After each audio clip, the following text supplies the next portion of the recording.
All right, guys, welcome to the woods. I love pine forest. This is kind of a mix actually here, but it's perfect. Lets a little bit of sun through. It's got a little breeze going through. It was actually a little too windy by the water, and that's why I came in here. I've been hanging around by the water more today because it's like beautiful, perfect. But I just see the mosquitoes are starting to find me. So let's hit it. I was playing with an analogy today. I'm going to go back and forth between caterpillar butterfly and you as a soul with your little personality out there in the galaxy, coming into planet Earth, living its lifetime, going back. What's that all about? And why should we care? So let's play with those two, the caterpillar and origin and destiny of man. All right, so I don't know where your view of things are, but here's a way of looking at it, simplified but true, is that you're a soul.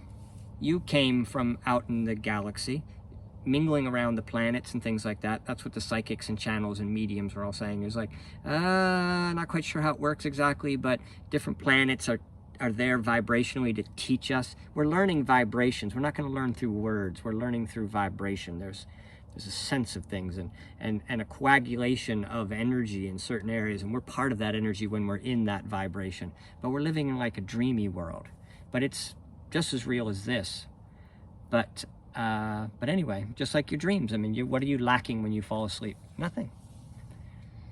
So you come from your dreamy, lovey world, and you come down onto planet Earth. Now, where the Earth was, where you came in, where you were born, and the time where the planet was in the galaxy determines where the planets were around the planet Earth. And that's what astrology is all about. Where the planets were when you were at your point where you entered, and the time and the place on the planet. They can traject out and say, well, that's where the planets were, put all the planets around, put it on the chart, put you there, and say, you're going to be really, really super energetic, because that's the spot where people who are like really like itching to figure this game out. This is my thousandth, I don't know, 100th, what you want a number, my 100th time trying this, and I want to do it. Now, I might have been here and might have been other planets, other part of the galaxies, whatever, but it's infinite. We go on forever. We came from forever. It's like taking something, cut it in half. How many times can you go in half? Go in half, go in half, cut it in half, cut it in half, kind of shrinks to infinity. Double its size, double it, double it, double it, double it, double it. When does it end? It goes on forever. So that continuum of going both directions, infinity is a weird thing. We don't even want to get into that. I didn't bring that into the pieces. I don't know where that came from.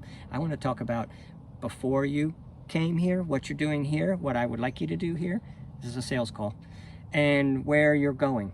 And then the analogy for the sales call is this butterfly caterpillar scenario. So take this caterpillar. He's walking along the branch, eating leaves. He just has a deep, deep hunger to eat leaves. I understand that caterpillar starts so small. It's like in days they go from a like a pinhead to a school bus. They grow so fast. They're just like, whoosh. Anyway, so they just want to eat. That's all they want to do. Walk a little bit, not much. Just keep eating. Eat that leaf, eat the next leaf, eat the next leaf. They've got a burning inner desire to eat leaves. And all the caterpillars do. But something happens at some point in time. And not for everyone all the time. Consequently, not everybody really cares about spirituality. And some people really genuinely are like, you know what? I'm good. I'm all right. And I get it. Got a beer, burger, my boat.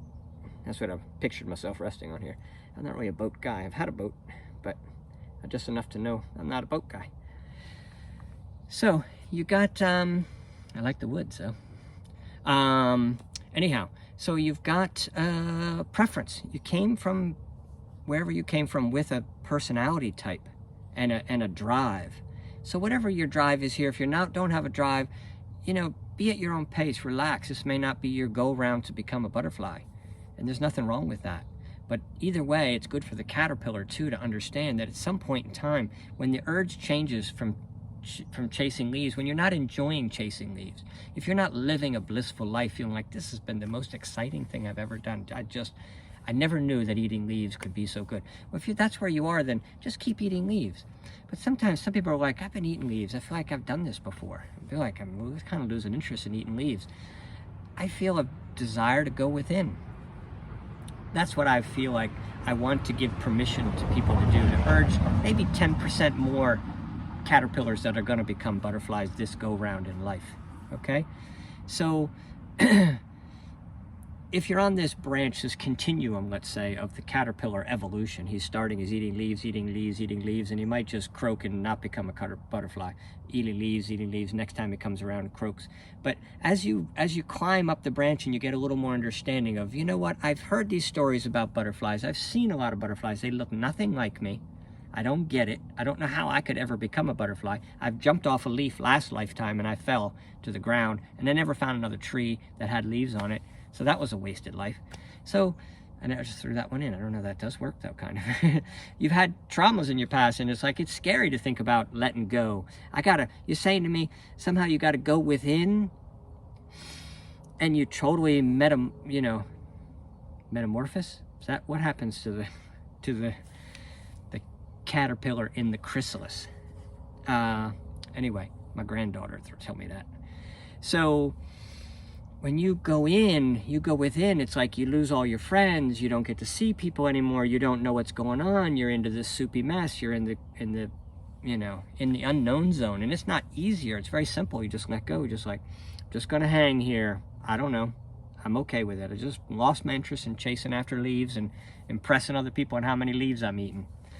So, if you don't go all the way in, or you don't go in time, in this lifetime, whatever, it's a process. So you come in, you go back out, you try again. But here's what I want to nudge you with. While you're on Earth here, that's the time you can make big headway in your progress on where you then exist out here in the land of dreams. And the land of dreams is like, well, that sounds a lot like heaven and hell. It is. But it's not as simple as you get sent somewhere or you get judged when you're done. It's like, do you love yourself now? If you love yourself now, then you're going to put yourself in a very loving place that you deserve to be in. There's no way to go but your own vibration, where you are and your sense of self and sense of your connection to God, and not that's your dad up there. It's a bigger picture. We can go bigger now. And this big collective consciousness out there of all this vibrational energy out in our solar system, that's really what we're playing in mostly, but our whole solar system moves around the galaxy and has influence of things. We know that gravitational pull of planets is like 4% of the magnetic effect out there. All kinds of other dark matter and other weird stuff that plays into. We haven't even looked into any of that stuff yet. We're learning it though. So it's going to start to make sense. We're going to understand conceptually and teach it to your kids about how the butterfly process works. So imagine how many caterpillars are going to turn into butterflies successfully then. Whereas now it's like, oh, once in a while, it's like, Jesus, he became a butterfly at a time when there was like so few leaves and so much walking to try to find a leaf. It was a really tough time on the tree to bloom. How did he do it? It was like cold, the vibration was low. I don't know, I couldn't move at all. Most people couldn't do anything, and look what he did. He became a butterfly. So my analogy, concluding points, let's say. What's it? Well, I guess I touched on that. If you're walking through this, whether you decide to let go and say, you know what, like I didn't say to myself, oh, I'm going to retire. I haven't protected my Danny body enough. He's still too fearful to call anything retiring. Plus, I can't sit down anyway. So I never really thought about, oh, my big, day I get to go tell my boss I quit, because I never really had a boss, which is kind of ironic. But actually, I think for some months here and there. I worked at a camp one summer, and I washed dishes at some restaurants a couple times. But otherwise, and that was really just because I got into trouble and my parents made me. All right. So what do I want to conclude with that point? That this lifetime, whatever you decide, whatever your little nudge is to try to become something, a bigger, brighter, more beautiful version of yourself, take that opportunity and let go. Take a little mini break in your life. Just call it a year. So you know what, there's nothing really going on right now anyway. If I wanted to work real hard, I couldn't make any money. Let's take a year off. And double down on your butterfly making skills. It's called pull in, hold on, focusing only on the top little, thing, this little chrysalis here, and just relax and follow the path of least resistance. You will naturally become the right type of butterfly. You don't have to bring all the books with you. You don't have to understand the whole process. You just gotta let go. Let go of that nudge to beat out the other caterpillars to the next leaf. And appreciate, love the fact that you have enough. You have amassed enough. You are big enough. You are strong enough. You are caterpillar enough to go within and loving on yourself. It really all comes in. I know it seems like, oh, we got to be good to everyone else. Well, when you're up there sharing leaves, be good to each other. But this is a solo act. And so I'm really nudging you to go within or go without. So I think that's all I want to share, but it's a beautiful day. So I really feel like bringing in the love to yourself and the acceptance and the let off the hookness of you've done enough, you are enough, you've got nothing you need to prove to anyone else. And whatever your little tendency is here on your life, just follow that. Don't feel like you got to be like someone else or do something because they're doing it, or it seems like everybody's, awakening in their lives and I'm not. And, whatever little path you're on, just whatever's in your hands at the moment, whatever you're experiencing around you, that's your stuff. That's what you got to chew on. That's what you got to love. Heard some deer. Hopefully it's not a black bear or something. Anyway, I don't think there are any bears around here, unfortunately. But anyway, the black bear wouldn't really be a problem. Brown bear, maybe, I think. But I don't know. I don't really know bears that well. Polar bears, I know, will chase you down. That's the only animal that will chase a human down. Stalk you for days. So that sounds scary. I don't know why I brought that in. But anyway, so we're going to end on that note. We're going to talk about an animal that will stalk you. See that? You just got to let that stuff go. And know that if you just hang under that leaf in your little chrysalis, everything will take care of itself. And you'll go within and you'll work through all this soup and you'll dismantle who you think you are and you'll open up to all possibilities and you'll know everything's perfect. And you'll just breathe it in and you'll just know when to pop out. And away you go. I don't know how to be a butterfly. I don't know. That was close though, wasn't it? All right. Anyway, so love you guys. Hopefully that was helpful, amusing, if not helpful. So I'll talk to you again tomorrow. We'll try to fix the problem then.